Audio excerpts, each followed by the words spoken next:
You're watching the station that works for you. Good Morning Maryland at 9. Thanks for joining us this morning. Dominic Osorio was one of those boys who loved superheroes, and he turned out to be one. At 37 pounds, this little guy proved that he was tougher than most adults can be. And unfortunately and sadly, Dominic passed away, but thanks to his mom, Nikki, his spirit still is with us. She joins us this morning along with Frank Prenesti from Blue Dot. Thank you both so much for coming in. Thanks for having us. Thank you. We're going to get to why you're here in a moment, because I think it's such an important part of the story about people supporting other people.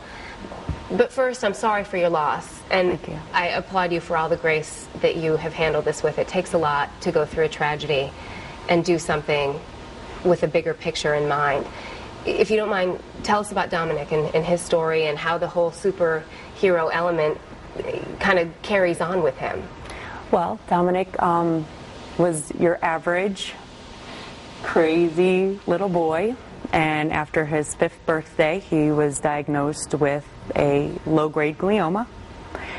And the superhero bit, really, my mother had always called him Dominic the Dominator. He always antagonized my mother. So he would always say, when he puts on his sneakers, he was a superhero, and he could beat my mom. He was the fastest runner. So after the relapse, when the tumor had grown through the chemotherapy, he had a second resection, and with that came a little bit of memory loss. So we decided, Kennedy Krieger and myself decided to come up with a story to help him go through radiation. So since he loved his nickname, the Dominator, and he remembered it, it stayed with him through everything he'd been through, we told him that he was going to become a superhero every time he put on the radiation mask. And I don't know if you've ever seen a radiation mask, but it's scary. It's in the big machine. It was very scary. So we told him that he was fighting the Megazoid in his brain. When he puts on the mask, he was a superhero, and he had to lay completely still and let the machine do what it needed to do. And he did it. Yes, he did. Every day for 6 weeks. Now, you've started this whole movement, D.O., Do Believe, his initials, and you guys have a fundraiser coming up this weekend. Yes. Tell me about that.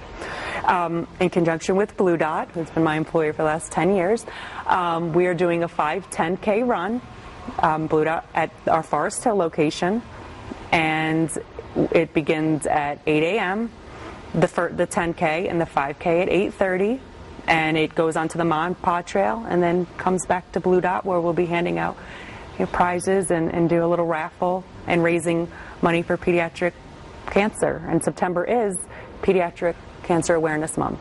Now, why are you involved in this? I think, unfortunately, a lot of parents go through this.